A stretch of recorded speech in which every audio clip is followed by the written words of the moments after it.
Karaland présente Karo Coco Park, votre parc de loisirs et de détente. Jardin créole, toboggan géant, activités aquatiques et terrestres vous apporteront à la fois sensations, adrénaline et décontraction. Régalez-vous dans son restaurant, le Coco Blue, ou dans l'un de ses snacks. Partagez des émotions fortes dans la zone de jeu Coco Game, où Escape Game, réalité virtuelle et maison de la peur vous offre un 3 en 1. Fêtez vos meilleurs événements avec Karo Coco Recept dans nos espaces privés lounge. Séjournez chez Karo Coco Lodge, des hébergements de charme, proches de la plage ou du spa. Karaland, le cœur de tous vos loisirs. Mayotte, actualité. Pour l'édition du jour, économie ou comment constituer un écosystème industriel, prolongation des aides gouvernementales aux entreprises mahoraises, formation IBOD, circulation alternée, et nous finirons avec Gilles Albou. Mais tout d'abord, à la une de ce journal économie, Mayotte doit constituer un écosystème industriel. En novembre 2023, Mayotte a obtenu le label territoire d'industrie visant à accompagner les territoires dans leurs projets industriels. Toutefois, le chemin restant à parcourir est encore long pour que les industries mahoraises parviennent à développer une économie locale. Hier mardi s'est tenue la restitution des assises de l'industrie organisée par la Chambre du commerce et d'industrie de Mayotte à l'hémicycle Inoussa Bamana. Le constat est clair, Mayotte possède encore un tout petit nombre d'entreprises industrielles, 650 seulement. Tout est à faire. Emmanuel Clerc lui-même, directeur de la laiterie de Mayotte, dit souhaiter pouvoir disposer de plus de confrères pour entrer dans une logique industrielle, soulignant le manque d'entités industrielles suffisamment grosses pour créer un réseau autour d'elle. Nadine Lavrato, directrice de recherche au CNRS, a expliqué qu'il faut renforcer les relations inter-entreprises au sein du territoire pour avoir le système productif le plus cohérent, tout en veillant au respect des normes environnementales, et les acteurs publics y ont toute leur part de responsabilité.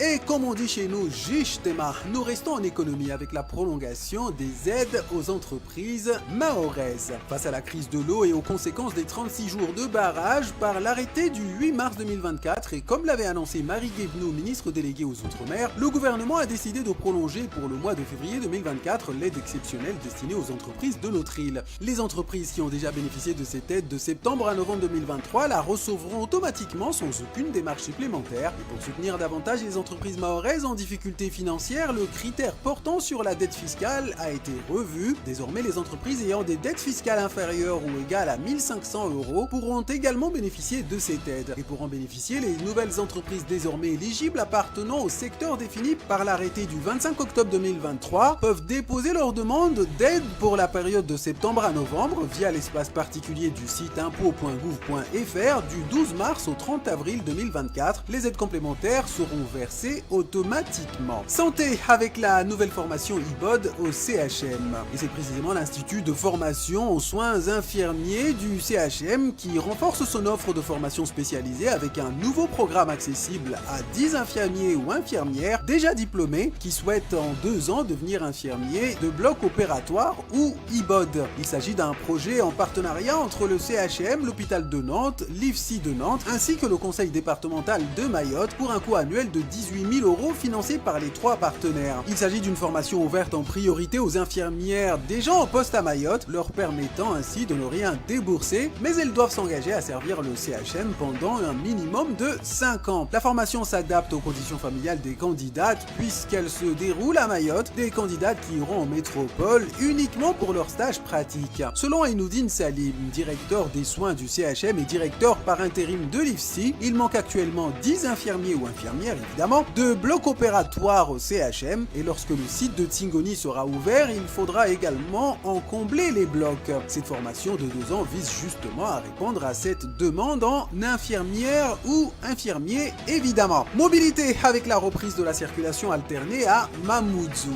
En effet, les barrages ont été levés sur l'ensemble de notre île et en cette semaine de rentrée scolaire, c'est également le retour de la circulation alternée à Mamoudzou. Depuis le début de cette semaine, la circulation alternée a repris, même si certains automobilistes ne l'avaient pas remarqué, à l'instar de ce conducteur qui explique que, je cite, « Je ne savais même pas, je pensais que c'était bon, les chiffres pairs et impairs c'est mal organisé puisque c'est mal diffusé, je dois aller à l'aéroport pour déposer ma famille. » Fin de citation. D'ailleurs, ce mardi, la police municipale était présente sur les routes pour contrôler les automobilistes qui se rendaient à Mamoudzou. Ils sont plutôt cléments envers les usagers, la prévention semble donc de nouveau de mise, mais cela ne devrait pas durer. Les procès-verbaux et l'immobilisation des véhicules en infraction action vont reprendre. Et pour rappel, les plaques d'immatriculation impaires sont autorisées à circuler uniquement les lundis et mercredis. Les mardis et jeudis sont réservés aux plaques d'immatriculation paires. Et le vendredi, tout le monde peut entrer dans la commune de Mamoudzou.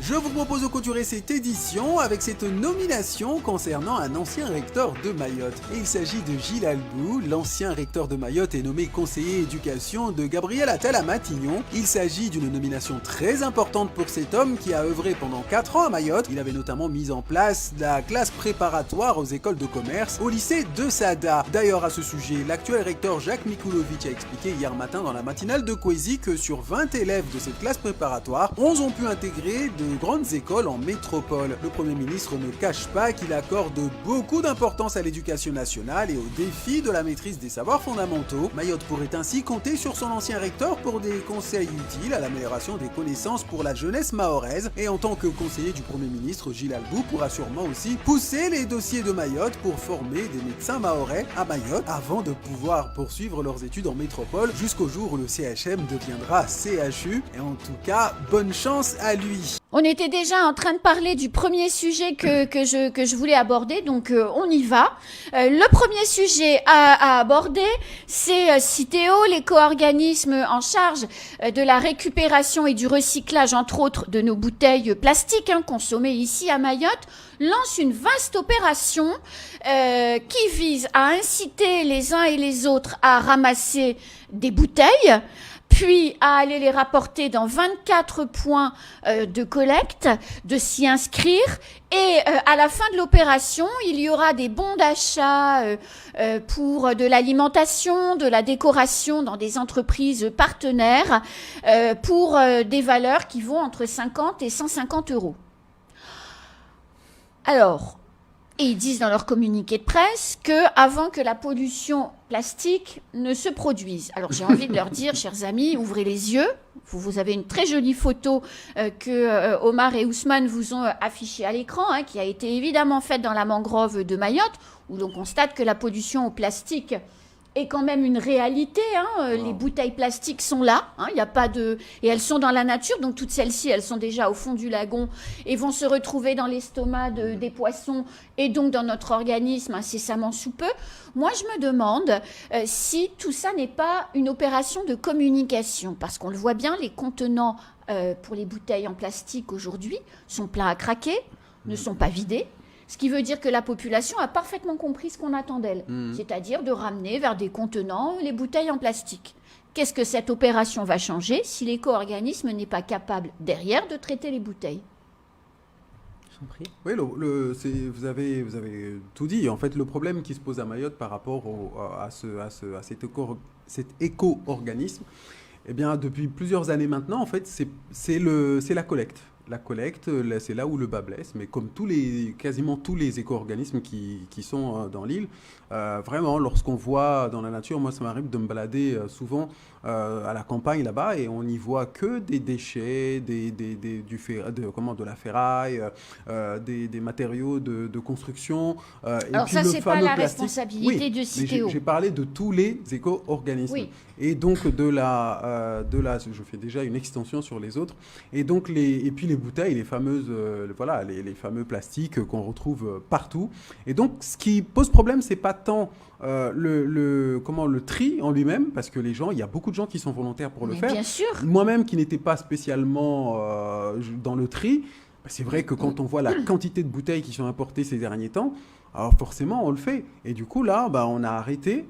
Parce qu'on ne sait pas où les mettre. C'est pas où les mettre. Et c'est ça le problème. C'est pour ça que le sujet, il faut le prendre vraiment à bras-le-corps et qu'il faut le faire de A à Z, parce que s'il y a un maillon qui est défaillant, et ben en fait toute la chaîne en fait se casse, et c'est un comportement en fait à inculquer à tous et qui doit perdurer en fait dans le temps. Mais on joue le jeu, les Mahorais jouent le jeu, mais si ça ne suit pas derrière, voilà. c'est difficile, et ensuite on reprend les bonnes vieilles habitudes, et il n'y a pas cette conscientisation derrière, alors que c'est un vrai sujet. Et j'ai appris que les bouteilles vides étaient dans des conteneurs stockés sur le terre-plein de Msapéré. C'est pas normal, il faut ça a beaucoup de... Ça peut paraître ridicule, mais ça vaut de l'argent, ces bouteilles. Ça se vend sur le marché du déchet. Pourquoi Citeo fait pas le job? D'autant que ça se recycle très bien. C'est ce qu'on comprend pas. Autant on peut nous expliquer que sur d'autres matériaux, c'est compliqué. Il faut quand même... Il y a encore du tri à faire pour qu'on arrive à en tirer quelque chose. Autant le plastique, normalement, ça se recycle assez bien. Donc c'est vrai que si on n'y arrive pas avec les plastocs, en fait, on va avoir du mal avec les autres matériaux, quoi. O-News Radio sur outremernews.fr.